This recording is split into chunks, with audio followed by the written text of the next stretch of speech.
trucks, but to make sure we have a good factor of safety, make sure that the bridge can handle a much higher volume of trucks if necessary. So that's kind of where we're at today. We're hoping to be able, in a relatively short order, to be able to get an answer on do we think we can open the river back up to traffic. It'll probably take a few days longer to be able to get an answer on what can we do from a vehicular loading on the bridge.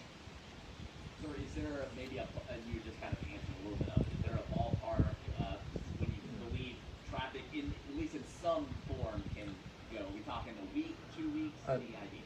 And to be honest, right now, we just don't know. We're hoping to be able in the next day or so to be able to have an idea of answering the question about barge traffic.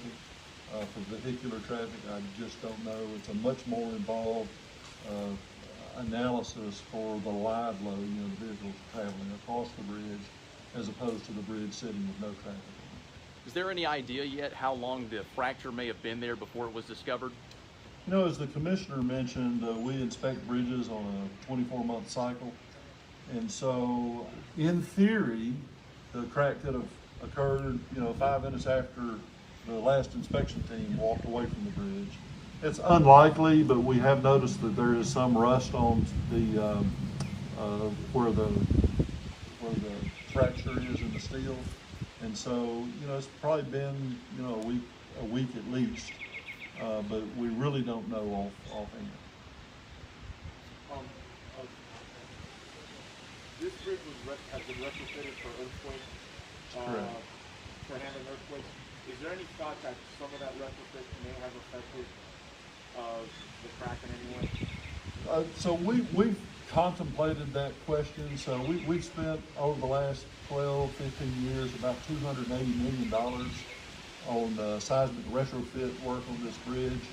Mainly that was to look at the piers and how the steel components sit on top of those piers. Our initial assessment is we don't think that there was any linkage between the seismic retrofit and this work. Where the fracture in the steel occurred is out away from one of these joints. It looks like it might be a fatigue-induced type failure. If you'll recall, as the commissioner said, the bridge was built in the late 60s, so it's about a 50-year-old structure. And when you have a lot of movement on a bridge, sometimes you get fatigue issues on them. And so this is certainly a very unique bridge. It's unique in the world, and so it's just not something that we can look around and say, hey, this is a place you need to look. So that's what the 24-month inspection cycle is so critical for. I'm sorry, follow-up. In terms of the month, is it like 24 months to the day that is expected, or? So in law, and this is written in law because they don't want you to wait. They don't want you to do.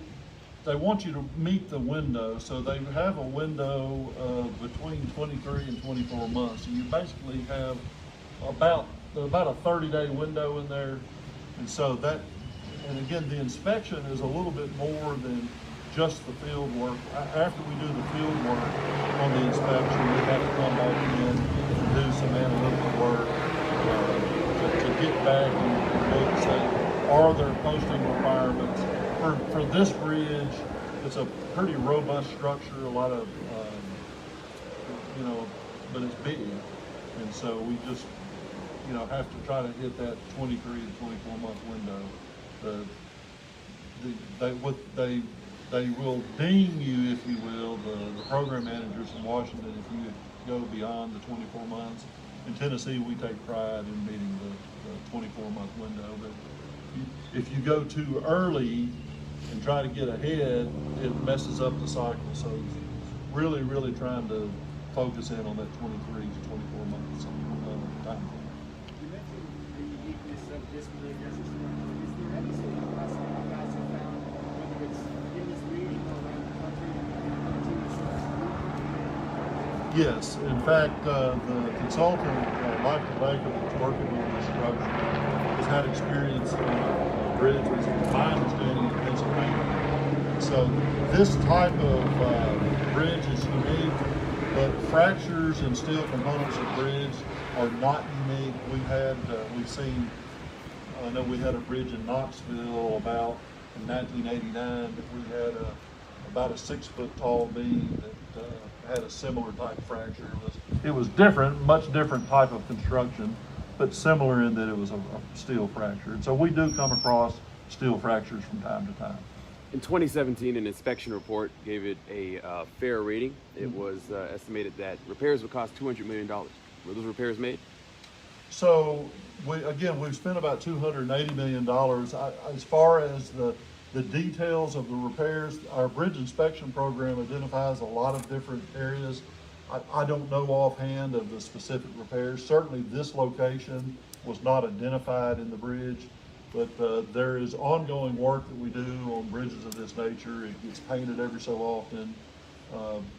We've done a lot of the seismic retrofit, and a lot of the motorists in the area will notice the expansion joints, the metal headers as you cross different parts of the bridge. We've done a lot of repair activities on those. They are a high wear item. Bridge deck issues are a high wear and tear item. That's where the rubber meets the road, literally. And so the expansion joints are a pretty routine type project we do repair on those. I would have to look at the details of the 2017 or report. I just don't recall. Okay, follow up with you on that. If I can ask Sure. a second question, that means, as you know, this is a bridge that gets a lot of traffic from all over the country as things pass through. That means there's going to be double the traffic on the older bridge. Can that bridge handle that? Yes, it can. So again, we talked about the bridge inspection. The other bridge, the I-55 bridge, was the inspection was completed on it earlier this year. So it's or maybe late last year, but it's been within a year. So it can handle the traffic, but certainly, we're trying to put double the amount of volume through the same size pipe. And so is going to be congestion more so on the I-55 bridge than it was previously handling. Kind of piggybacking off of that, and this might be more of a question for RDOT, but on that side of Arkansas, there's a lot of construction going on in the West Memphis area. Had there been conversations to perhaps delay that construction so as to alleviate the congestion we're seeing in that part of I-55? So we have, literally just got off the phone with the director of the Arkansas Department of Transportation. So we've been having conversations as far as the decisions they make on which projects to proceed with or to slow down. That'll be something Arkansas would have to answer. Do you think, just again theorizing here, we had about 3 weeks of icy and snowy weather here in this area. Is that part of the consideration as well as to how this could have happened? That would be speculation, but if you think about our bridges, and this is a relatively modern bridge built in the 1960s, that the temperature variations that we have, I just don't think would have had a huge impact. Certainly expansion and contraction due to temperature swings, it expands and contracts steel, but I am doubtful that is a culprit, if you will, in the fracture. So again, just an initial interpretation, you believe it was just overall cars going over every day, fatigue. This is a steel box beam that is if you can imagine, it's about a 2 foot by 3 foot metal box made out of 4 plates of steel. And the thickness of the steel varies from being thicker at the bridge pier to being thinner out in the middle of the span. And some of the experience that our industry has seen in this type of construction is that box was welded from the inside, and welding is they do X-rays on them, but maybe there was something to do with some of the weld, coupled with the loading and unloading of the traffic going across the bridge that put a fatigue failure in it. But again, right now we don't know, and so that's why I think it's wise and we've kind of got a two-pronged approach here. One being Tennessee taking the lead on the repair activities, but then Arkansas with a different engineering firm taking the lead kind of on a forensic evaluation. Because what we want to be able to do is we want to learn from this. Certainly looking at the bridge, it's a big bridge, and we want to make sure that we don't see this type of fracture again. Is there an estimate about the amount of freight that travels through the bridge and how that impacts it? That information is available. I actually had tried to pull it up this morning. I just wasn't able to get to it, but there is a large amount of volume. I know as we've looked at the bridges over the river, that's one of the things that the Coast Guard tracks.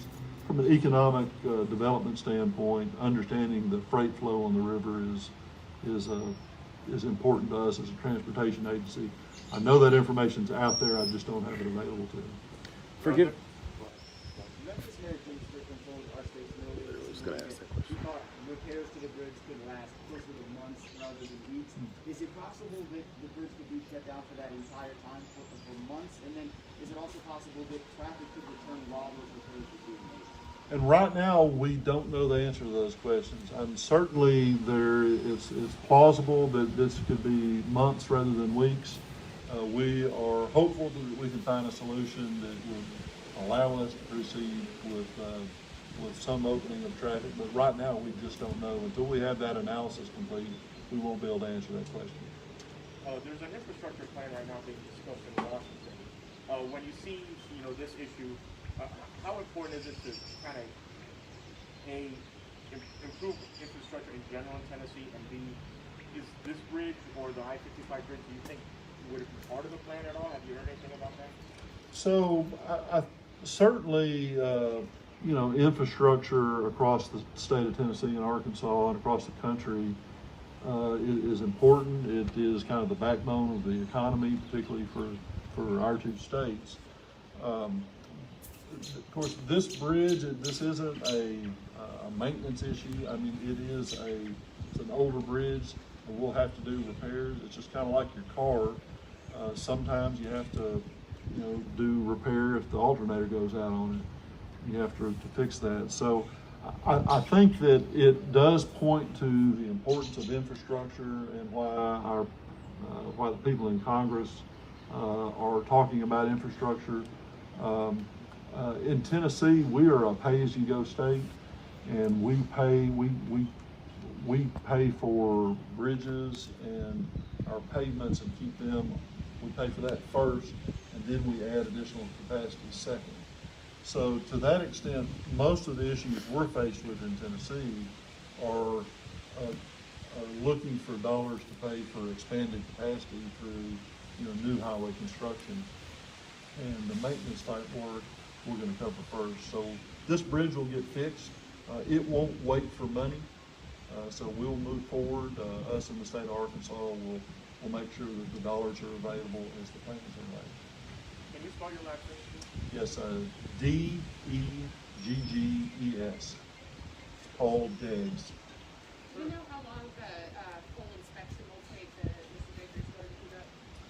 So typically, for this type of bridge, it's a pretty big bridge. They have to do repelling and get equipment to reach up under it, plus get to the very top of it.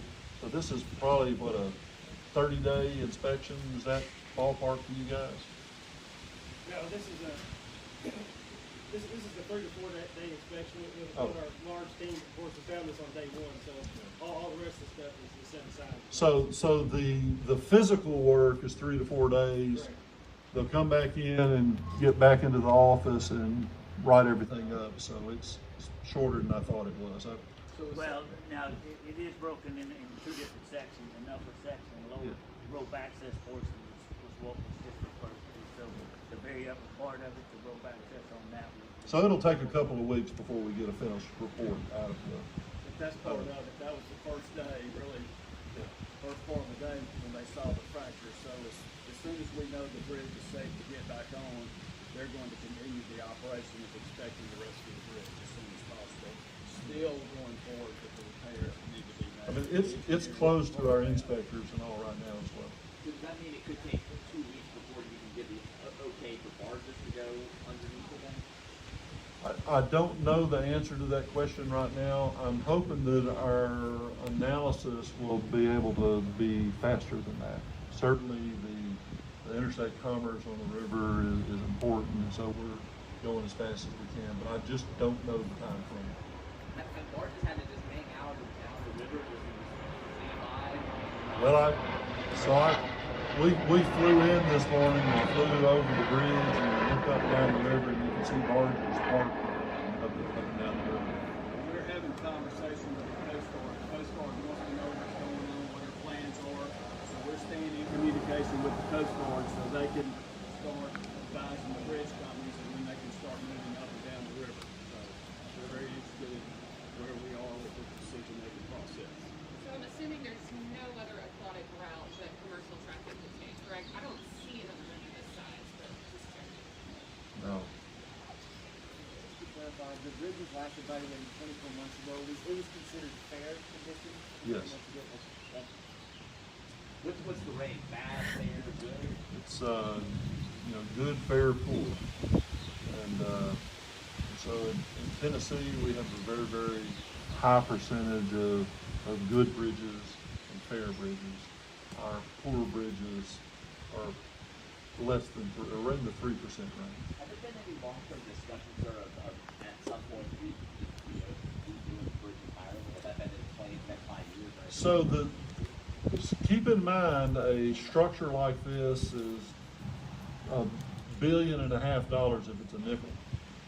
So it's very expensive infrastructure. So the city of Memphis, regional communities in the area have been very interested in a third river bridge. So there's a lot of information. TDOT's done studies, but frankly, $1.5 billion is just big money.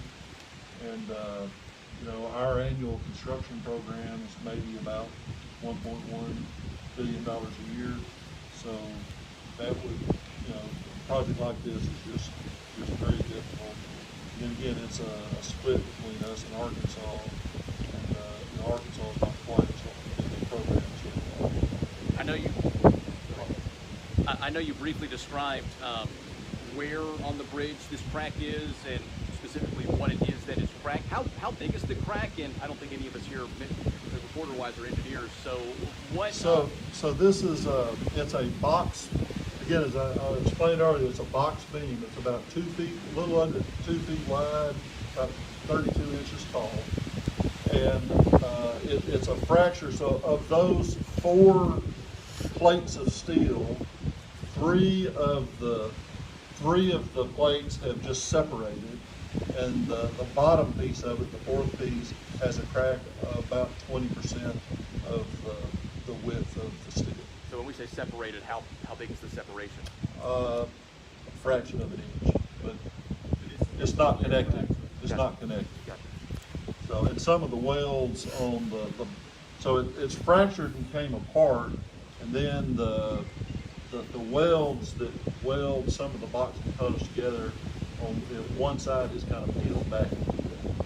Is that something inspectors are typically looking for? A fraction of an inch on a bridge this size seems like it can easily be It's very visible, but remember, for any type of beam, a steel beam in particular, if it's a 1/10 of 1 millimeter, if it's not connected, it doesn't carry load. This piece of steel is in tension, it's pulling, and so if it's not connected, on a concrete beam that's in compression, if it's pushing together, it'll have some capacity. But when you pull something apart and it's not connected, whether it's a millimeter or a meter, it's not connected. So from an inspection standpoint, I would say a rookie would have caught this one, but our inspectors, and in this particular case, this being such a unique structure, the state of Arkansas hired a consulting firm. This is what they do every day of the week. They go around, not just in Arkansas, but probably in other places doing bridge inspections. In Tennessee, we have 17 bridge inspection teams that inspect the roughly 20,000 bridges in Tennessee. When you inspect the bridge, you get to know a bridge. It's kind of like one of your children. You know where the cowlicks are and where the bruises are and stuff like that. And so, I think that's one of the strengths of the program, is these crews that inspect these bridges have been looking at them, and they know when something looks different than it did the last time they were out here. When he saw it yesterday, there wasn't any doubt. What could the eventual effects be if this had not been positive and inspection? How does the machinations of the bridge work where this would continue to be separated and cracked? What happens to the bridge? Does part of it fall off? Does it collapse? Well, Does it separate? So I mean, certainly, of course, you know, we don't have any contemporary history of bridge failures in Tennessee on the state highway network. I know the last two bridges I'm aware of in Tennessee that collapsed were because of flooding. If you'll recall, in 1989, the Hatchie River Bridge fell due to the river moving over time and taking a pier out. There was a bridge in Middle Tennessee on a local road that a bunch of debris piled up against one of the piers during a flood and took a pier out. So those things happen. As far as this type of failure, I just don't have any experience. I've been with the department since the mid-'80s, and I've not seen a failure. Now, look, we've seen cracked steel before, but I've never seen a failure. And so, you know, but I mean, ultimately, if enough components of the bridge are compromised, then the bridge won't stand. Do you anticipate more traffic across the river, both at the West Helena, down there, and then up to Siftonville, especially considering the logistics and the trucking industry needing a way to cross? That's not acceptable. Correct. So we've reached out to the Federal Motor Safety Carrier Administration, through the Federal Highway Administration, through the Tennessee Trucking Association, and trying to get information out to system users across the region to let them know that we have an issue that's going to be causing congestion in the Memphis area. We've also staged equipment on the Arkansas side of the river, some of our incident management, our help trucks. Because there's no shoulders on the I-55 bridge, if there's a crash and somebody gets, you know, broke down on the bridge, we can bring equipment in, you know, down the traffic lane to pull the stranded vehicles out. So to that extent, we're trying to reach out to everybody we can to make sure they know what's going on, to put the information out to the public to let them know. Are there photos taken? So are they available to us? I suspect through Nicole Lawrence, our public information community relations officer here in West Tennessee, we can make some of that stuff available to you. The 2019 inspection report is not, we weren't able to find it anywhere online. You referenced it.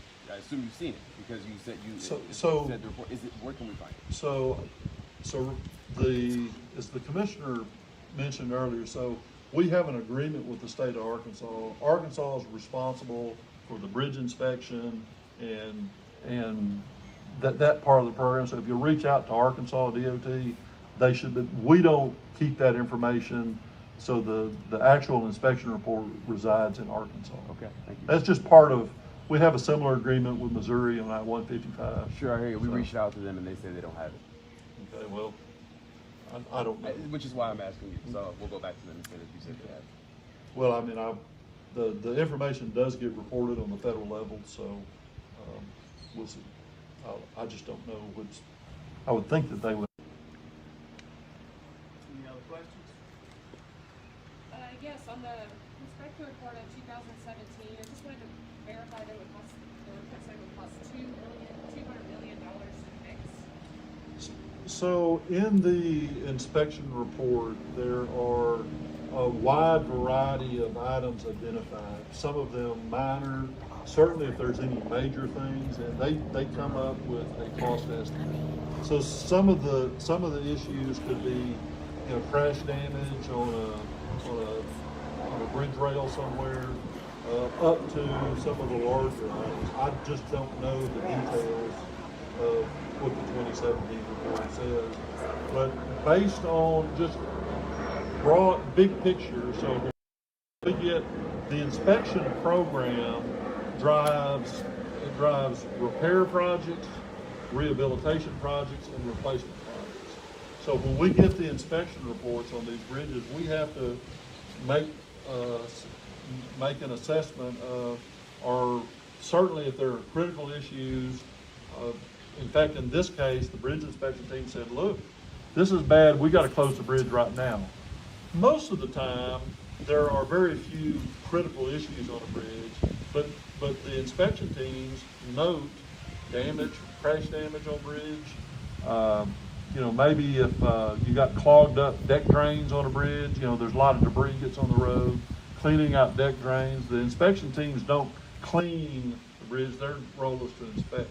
So there's a lot of different things that go into the inspections. Again, some of it is repair work. The bridge owner gets this information. We also inspect local bridges, like city and county owned bridges. We inspect those. But we'll send this bridge evaluation report out to staff, and they'll go through and, you know, the low hanging fruit that they can go take care of, they fix. But some of the stuff, it takes a repair contract, it gets loaded into our repair program. If on most bridges, the largest problem we have is on the concrete on the bridge deck. It's not a structural issue, but it's a customer service issue for sure. And so replacing, doing a rehabilitation job is important. And then ultimately, if a bridge is at the end of its useful life, the inspection program drives replacement projects. If you'll recall, in 2017, we passed a piece of legislation called the Improve Act that had 526 locally owned bridges and about 175 TDOT owned bridges in the legislation that were replacements because those bridges were at the end of the useful life.